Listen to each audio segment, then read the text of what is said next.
Today, we're going to be talking about getting clients from content, and my guest is Dan Knowlton, who I am going to bring right on right now. Hello, Dan. How you doing? Good. Thanks, David. Yeah, this is slick. I was saying before we started this, you're getting good at this. You didn't have the traditional, at the start, there's the traditional thing on LinkedIn. Am I live? Am I quite live? For literally about 2 minutes, but you were like, boom. In there. Yeah, well, it's all experience, but trust me, I have been there with that.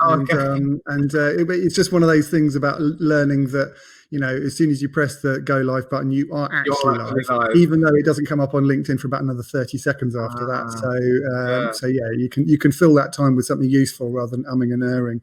Yeah. But thank you. That's good to hear. Always good to have a bit of feedback. So why don't we start off? You can just tell us a little bit introduce yourself, tell us a little bit about what you do. And obviously we've known each other for a couple of years. We've kind of met at various events across the kind of online marketing sort of sphere, I suppose. But tell anyone who's watching who you are, what you do, and what you kind of specialize in. Cool. So I'm Dan Knowlton. I run a digital and social media marketing agency creatively called Knowlton, with my brother Lloyd, and we work with brands to deliver creative paid social media video campaigns that drive trackable sales. And I think we're 6 years we've been going now, and that's about it. That's us. That's a brief introduction. Yeah, I also speak at was speaking at events around the world, but that's kind of stopped because of this global pandemic. But we produce lots of creative content ourselves, and that's about it, mate. It's Friday afternoon, so I can't think of anything. Yeah, I know it is getting a little bit late. I think that's why I shifted it from 4 p.m. to 1 p.m. originally, was just because I was kind of like, I thought Friday afternoon is good. Everyone could kind of kick back and we can all kind of sit and listen to some stuff. But then it was kind of hanging over me a little bit, and it was in between me and gin and tonic, and I was just like, okay, lunchtime's probably better. All right, well, look, I tell you what, why don't we jump into some stuff that you know about, something a bit more specific, and then we're going to give kind of something to talk about. So, okay, so I mean, I know you've been running things for a few years, doing what you're doing. Have you spotted much changing? Maybe not from like years and years and years ago, but what are the demands that people want now, or what's working now? What's kind of modern marketing compared to what it was maybe like 5-6 years ago? Yeah, I think the main thing for me is people are becoming less reactive to traditional disruptive marketing. Like, before, a pop-up ad would come in your face, not come in your face, sorry, would pop up in your face, and and it would be, people would see that and they'd be used to that, and it would be normal for you to be disrupted by a mid-roll ad or like a TV ad style ad. But now, because we have so much choice with all the different devices we've got, smartwatches, mobile phones, tablets, computers, we don't have to sit and watch through something that's disruptive. So the big shift is marketers have to be more creative in producing marketing collateral and content that doesn't look like advertising or marketing. That's the road we've gone down with our agency to fulfill that need. Yeah. So I mean, I suppose, so is it really as simple as like, because surely the customer must know at the end that it is marketing? Is it just that you're kind of playing a bit more of a game with them, where you're kind of saying like, look, we understand that, you understand this is marketing, but we're making a bit more effort to make it enjoyable for you, or a bit more fun for you, or a bit more valuable in some way? Is that right? Exactly. Like, the end consumer is more willing to watch your content and hear about your brand if you're giving them something in return. And, what you're giving them is entertainment, is something that's providing them value rather than just trying to sell them something. If you think of like a Super Bowl ad, that's completely flipped on its head, because Super Bowl ads aren't just selling a product or service to someone, but people actually get excited to watch an advert, which is mental if you think about it. Someone getting excited to hear you try and sell you their products and services. So, or like a Christmas ad, like now in the UK, we wait all year to see John Lewis's latest Christmas ad, because it's emotion triggering and nostalgic, and that's what you're doing. There's that trade-off between you having your potential customer's attention and actually giving them something back in return. Yeah, okay.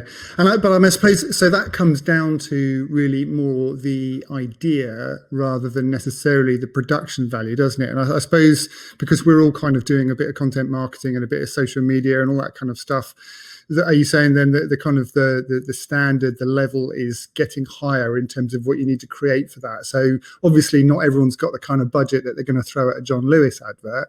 How does that play out for kind of smaller businesses and people on kind of, solopreneurs and people on kind of smaller budgets? Is it? That's a really good question. And the examples I gave sound like you have to have huge budgets, which I get because people spend millions of pounds on Super Bowl ads, but you genuinely don't. We've worked with clients on lots of different campaigns. Some have bigger budgets than others, but it can be done on a budget as well. It doesn't have to be like a Super Bowl ad budget. It's just about creativity. Like if you think of TikTok, right? TikTok, look at the kind of production value of the content on there, how low that is, and how viral some of that content can go. People aren't going, oh, the lighting and the audio wasn't quite right in that. I'm not going to watch this and be persuaded by it, right? They're still doing that, and it's low production value. So it's completely swings and roundabouts. It's about having a strategy where there's a combination of both. We found a combination of both high production and, user generated or really raw content has worked really well with campaigns we've run. Okay. And so, I mean, some of that is kind of being willing to take a bit of a risk, isn't it? Because I think, what I see now that's really nice, when I really feel like I can connect with a company, is when they've kind of got their tongue in their cheek, or they're kind of happy to kind of show a few mistakes or take the piss out of themselves or something like that. And they're that kind of, with that horrible word that's overused, that kind of authenticity word that everyone talks about all the time. But like some people kind of manage to nail it really well. It's hard though, isn't it? It's not always that easy to kind of maybe it's because you've got to kind of be a bit more, sort of less serious with yourself, maybe. And like historically, companies tend to want to take themselves seriously, don't they? They want to be kind of.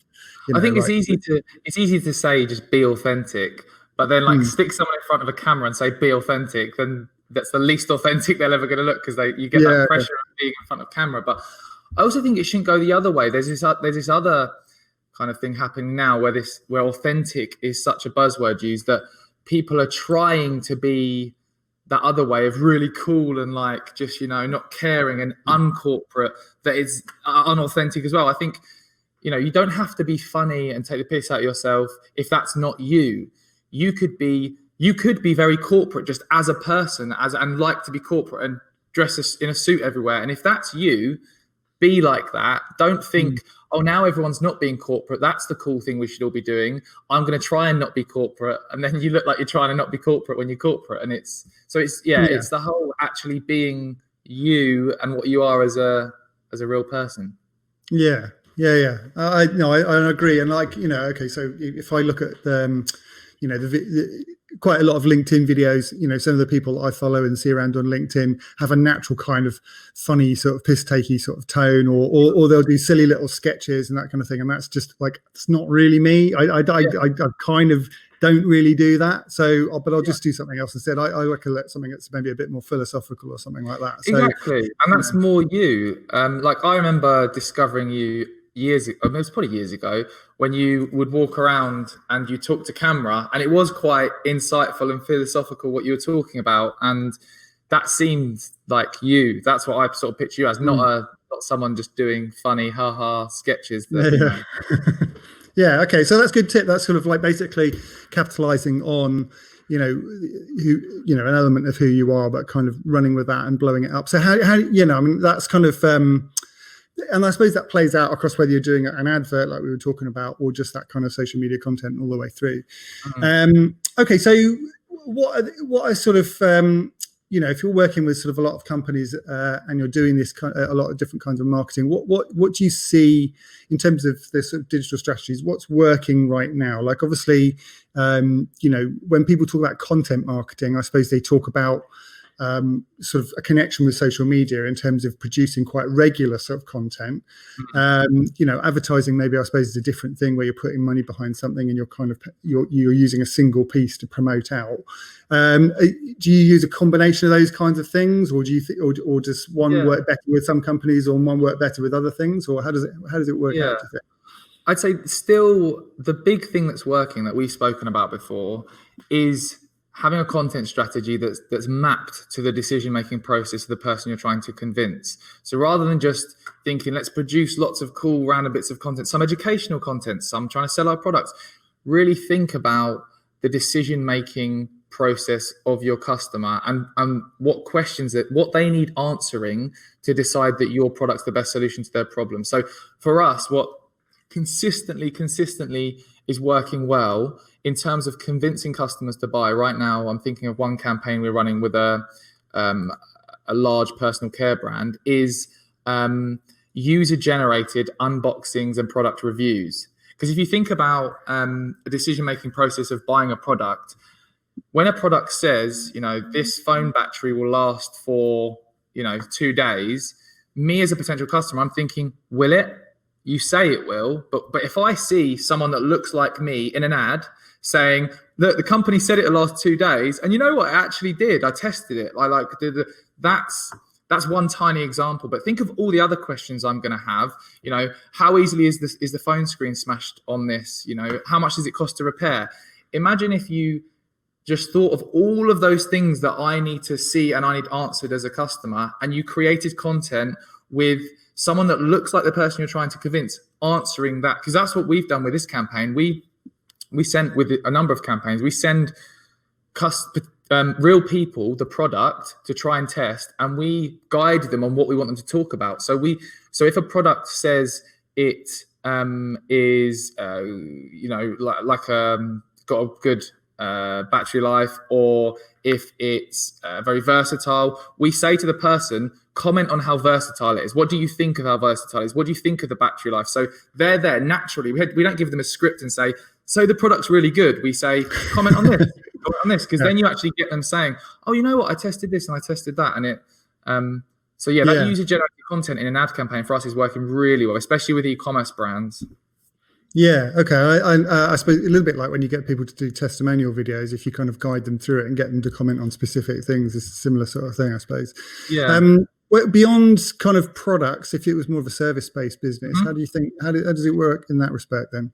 Yeah. So for us, like we're a service-based business, and what's working incredibly well for us at the moment is LinkedIn, first of all, and these entertaining video sketches that we're doing. I don't know if you've seen any of them, David. Yes, but, yeah. And we did a recent video where we talked through the kind of strategy behind these. A lot of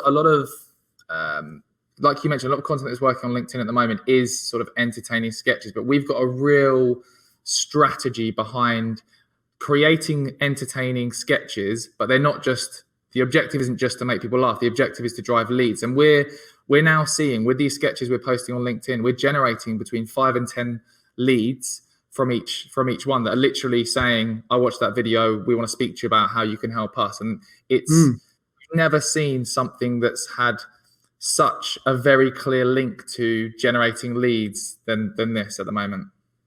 Yeah, I think I've been banging on about LinkedIn video for years as well. It's firstly, if you're in any kind of professional environment, it's just like a no-brainer, isn't it? But it seems like the algorithm for LinkedIn video works really well if you can just there's a kind of a threshold I find with video content. Like if you can break over the kind of 1,000 views or so, then you tend to get a bit of a roll, and it starts to kind of feed on itself, and it can go for like a week. I think that one of the videos I put up, recently was I was still getting people commenting on it and liking on it 7 or 8 days later. I found that it keeps going, sort of thing, and it's like there's a lot of value in that. But absolutely, if you can tie it to something specific rather than just entertaining people, then that works. Yeah, and it's interesting because what I find is I feel like everyone on LinkedIn, not everyone, this is a huge generalization, but people on LinkedIn are kind of behind the times in terms of, so they, like when video came on LinkedIn, they'd see a video on a social media channel that wasn't an advert, that was something a bit interesting, and they'd all comment on it like, wow, a video that's educational, that is trying to sell a product. And it's like, this has been happening on other social platforms for years, but everyone's like, oh, wow, this video is so good. You post that same video on Facebook or Twitter or Instagram, no one engages with it because it's just like, you know, but like, that's why, Yeah, so I see the bar is lower, essentially, what you're saying. I'm kind of saying that, but like, I mean, this is a bit of an insight into our latest strategy, something that's working incredibly well for us, right? Is we use TikTok as inspiration for our LinkedIn content. And this sounds really weird, but we'll look like, I'll give you an example. So on TikTok, there's trends that happen and challenges and things where millions of people create videos in a certain style because it's sort of the challenge has gone viral. So there's one recently where it was called Choose Your Character. It was a play on like a traditional gaming system, like, I don't know if you used to play Tekken, like a fighting game where you choose a character and the I saw that one. Character just kind of goes like that. I saw you do that one. And on TikTok, it's basically a trend where it's like choose your character, and you as a creator will choose a theme. Like I could say choose your marketing character, or choose your whatever, or I saw one like choose your lockdown character, and it's someone with like a sleeping bag around them that just sleeps all the time or whatever. But we looked at that and saw that was trending. And then we did a choose your LinkedIn character for LinkedIn. So we basically picked out 5 or 6 different characters on LinkedIn, like the direct sales, the really salesy person, and various other characters. And we did that. And it worked really well. It got like 25,000 views, hundreds and hundreds of comments. And it's funny because people we just basically got inspiration from that TikTok trend and did it on LinkedIn. People in the comments were going, wow, how did you think of this? This is crazy. We stole it. Or what was on TikTok, working on TikTok. It's inspired by it. Yeah, no, but that's great. That's a really good tip, actually. And it's like, because, and I think, what you've kind of identified there is that, because TikTok is basically a platform for fun and with no business at all in it. Yeah. And so when people are kind of creating for it, they're really in a completely creative place. And to be able to kind of pull some of that across to a platform that can be quite dry, it's going to make you stand out head and shoulders above the rest of the content. I think that's a really good point, that you should be trying to have the mentality of a creator on TikTok when you're creating your business content. Not that you have to suddenly create entertaining, weird content, but think of whoever's going to be consuming your content is a human at the end of the day, and they don't want to go on social to just see a boring video of you talking about how great your business is. They're there to be sort of educated or entertained or inspired, rather than just there to learn about business. Absolutely brilliant. That's a great tip. You kind of answered the next question which I've got, which is why do you use content marketing? So obviously we've kind of gone over that, and I mean maybe then because I remember when I think I first saw you speak, or maybe it's just in conversation actually the first. You were talking about how you'd kind of landed a client from someone who'd been watching some of your content for like 2 years or 3 years or something like that. So, is that sort of, you've talked about some of the stuff that has come through from LinkedIn. Do you find that there's quite a long tail sometimes on the content, and that you don't really know where those kind of leads and connections are going to come from? Yeah, it still happens now. Like some of the recent really successful content that we're generating those leads from, it's like happen instantly. But like I said to you, the first big brand we did a campaign for, that came through a social media manager who I connected with like 3 years prior, who saw me speak at an event and then signed up to our email list and then read our blogs for 3 years and watched our progression of producing crap videos that look like they're recorded on a potato to actually now producing good quality work. And he followed us through that whole journey. And eventually when he saw that we were doing good work to a level that they'd want, he then reached out. And definitely now there's leads and work that we're converting that's come from like years ago that people that discovered us at different speaking events and things. So yeah. Cool. Were you looking at the screen because you suddenly were just the only person on it for a second? I was going to go away and check a feed quickly, so I thought I'd take myself off screen, but I forgot to tell you that I might do that. So that's cool.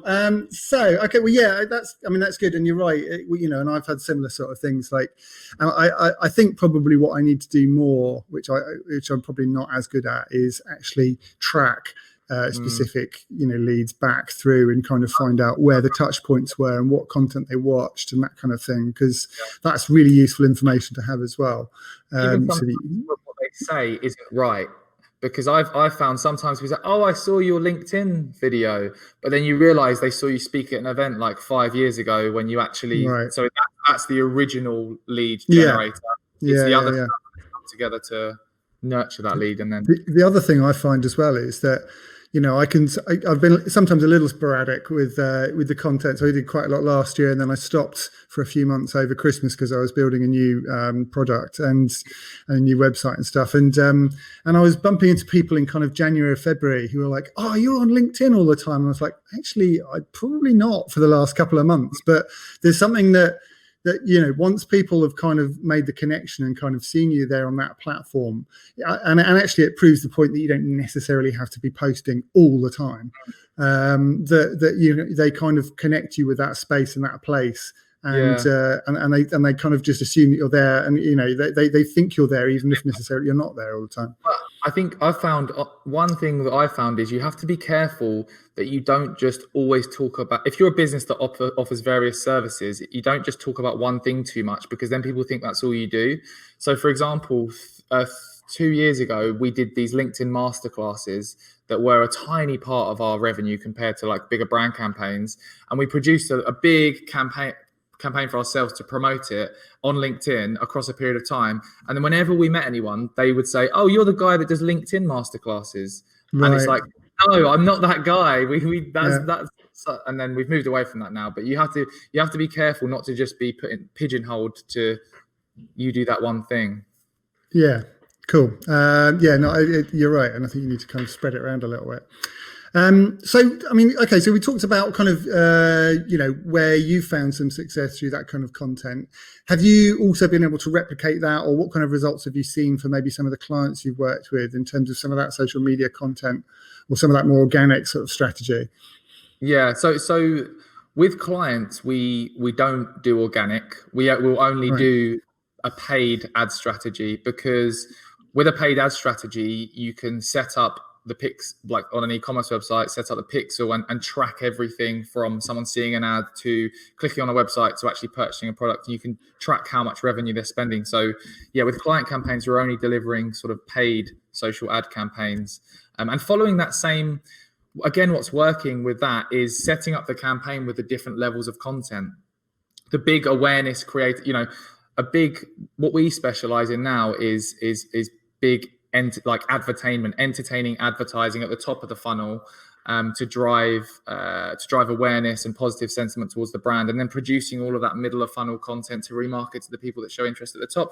Like for example, we've just run just finished running a Father's Day campaign for one of our clients, and after the campaign we did the results, and we've generated 11.27 ROAS, return on ad spend. So for every pound they spend, we've tracked £11.27 in return, and it's all completely trackable. It's such an easier, I'm looking back when we started, we had no way of tracking anything.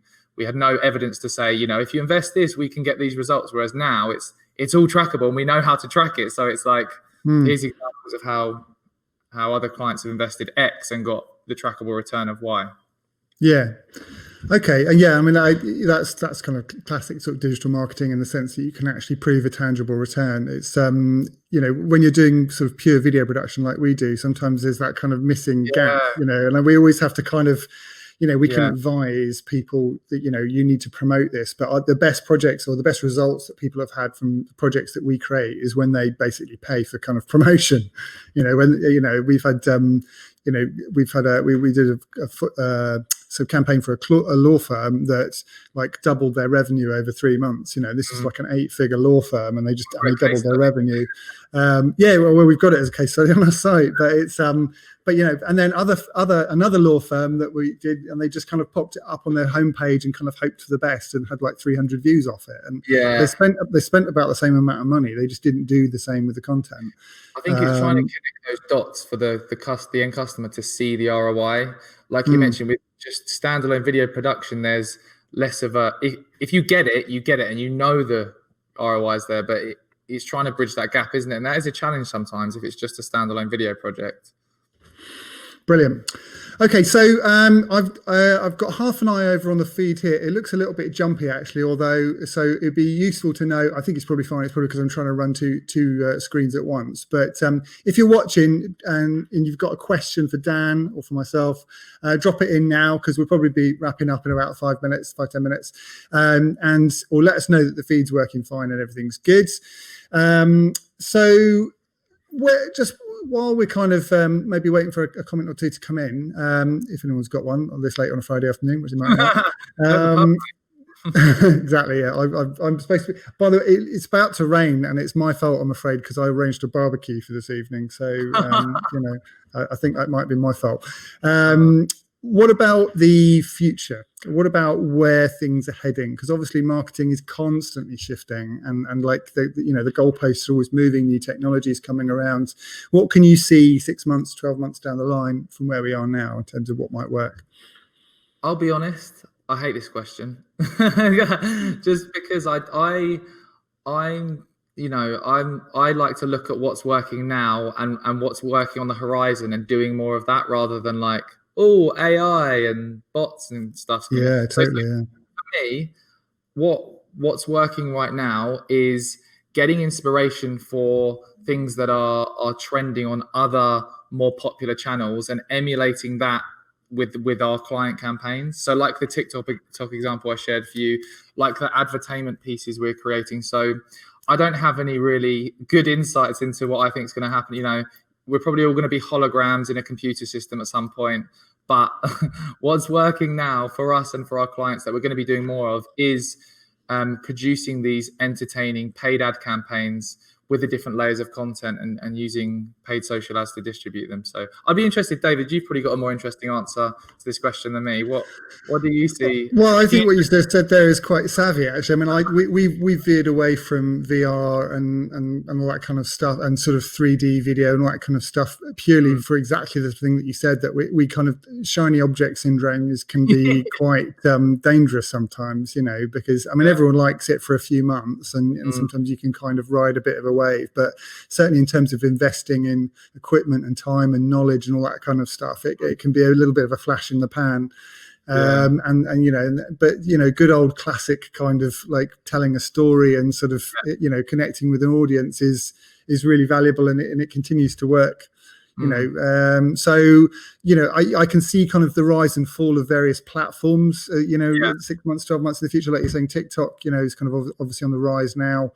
Even LinkedIn, I think, is probably, if I were to look at LinkedIn now, I would say that in 12 months, the quality of the content will get much higher. So like what we were saying back at the beginning, where people were kind of maybe a bit behind on LinkedIn, and kind of quite happy to see somebody talking in a car on their phone, sort of thing, is now kind of like we've already got to the point where it's like, I've seen enough people talking about that now. I want something a bit more, and the standards going up, and it's a long way before it catches up with something like YouTube, but it's already the standards already getting higher. And I think probably now is the best time to build an audience on LinkedIn, because in 12 months competition is going to be stiffer, isn't it? I think. Yeah, and I do think LinkedIn, well, it's just going to happen. LinkedIn's going to really heavily push their paid ads platform, just like what happened with Facebook, where the organic reach keeps declining, and they're pushing their paid ads platform. That's what's going to happen to LinkedIn, because right now we're riding the organic wave, where you still can post something and a decent amount of people see it and engage with it. Whereas, in 12 months, it's going to be way more competitive and difficult to reach those people. Have you done much LinkedIn advertising? Because I've dabbled a little bit, and it seems like it's pretty much for the big boys in terms of the costs. It's not like your Facebook ads, is it really? No, I've very small amount, but we've literally, in our last monthly planning meeting, one of our actions is we're going to be trying and testing it a lot more. But yeah, I'm in like a mastermind with a few other ads people, and they've said that like CPM, so like cost per 1,000 views, is like 50 quid, which is way more than Facebook. Yeah, and I've listened to a few podcasts on Social Media Examiner about LinkedIn ads, and they're definitely more expensive, but I haven't done the testing yet, enough testing to see that, but I'm going to be testing it. Well, I've heard that, but I've also heard that conversion rates can be much better as well, because you're in a space where people are expecting to do business, rather than Facebook, where you're trying to pull them away from their social time a little bit. Yeah. So, yeah. Okay. We have got a question actually from Steve, which I can put up on the screen here. And it says, first of all, you never knew that you and Lloyd were brothers. There is a clue there in the surname, Steve. But then that's fair enough. That I've missed that sometimes in the past as well. How long did it take you to see the tipping point from doing your videos to getting good engagement? I've been plugging away for 6 months so far. So yeah. So did you kind of was there a sort of a time where you recognise that things weren't working and suddenly they started to work, or was it gradual? Yeah, so I remember being on LinkedIn years ago and just using it as somewhere where I'd automatically schedule links to articles. Like I was one of the annoying people that it was just a place where you distribute links to articles and it was rubbish. And then I'd say about 4 years ago, stopped doing that, which was a bonus, and started producing more regular video content 4 years ago. Probably started to see a bit of traction, but it wasn't until about 2 years ago. So that would have been 2 years of actually doing good stuff. Then I started to see more traction, and it does take a lot of time to chip away. Steve's mentioned 6 months, which is great. That's actually a really good amount of time, but you still need to be continuing to chip away for longer than that, from my experience. Yeah, and I suppose what we've been talking about today as well, though, because I mean,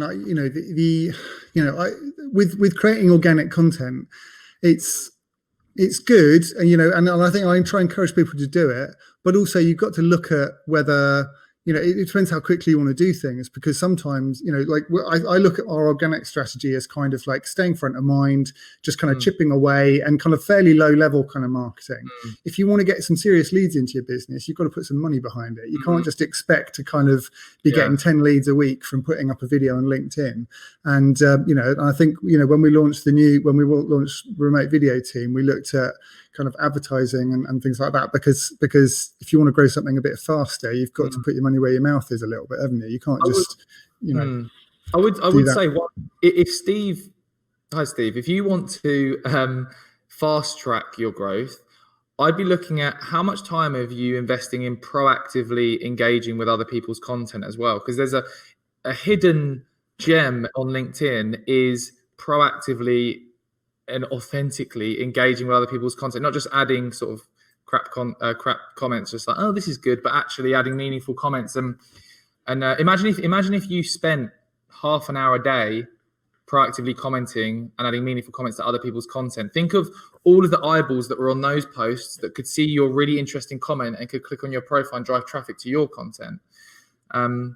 Yeah, and I actually think that's bang on, but also I think LinkedIn really favors that in terms of the kind of and I don't know how true this is, and we all kind of guess at these sort of things. And I think I've heard John Esperian talking about this, or maybe Mark Wright, who's the LinkedIn guy, I think, saying that you kind of get a score. Like LinkedIn gives you a grade, and if you're contributing to other people's comment fee posts and that kind of thing, that it actually kind of grades you up a little bit, and then it gives you sort of bigger boost next time when you're contributing, when you're publishing content.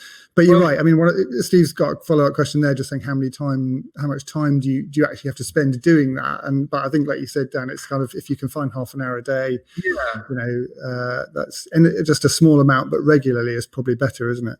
Yeah, and like you said, ultimately LinkedIn wants to serve you content it thinks that you're going to be interested in, so you spend longer on the platform, right?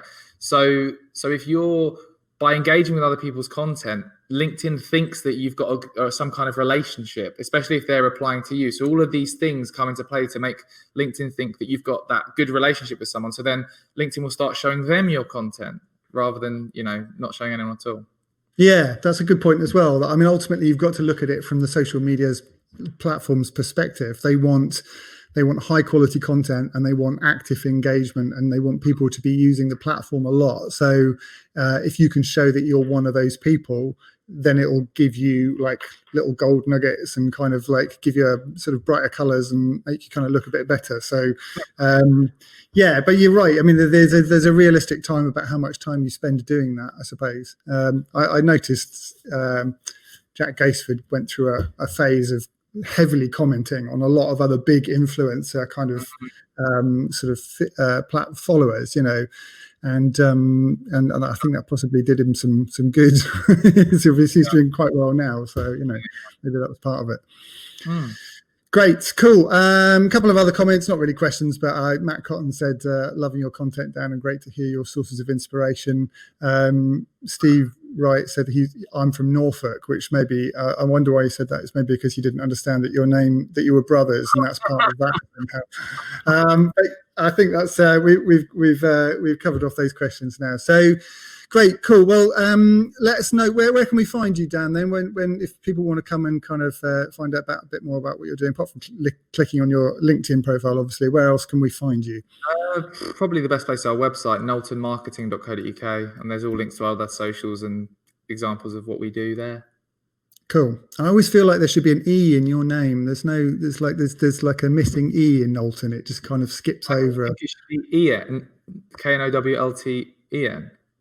No, in the middle somewhere. Oh, okay, yeah. There's like an L and a K and a something else, all kind of in the middle there. And anyway, cool. Dan, thank you so much for your time. Thanks, I'm going to let you go now so you can enjoy Friday evening, and I'll hopefully see you again, probably in the flesh, like after all of this crazy world stuff is over.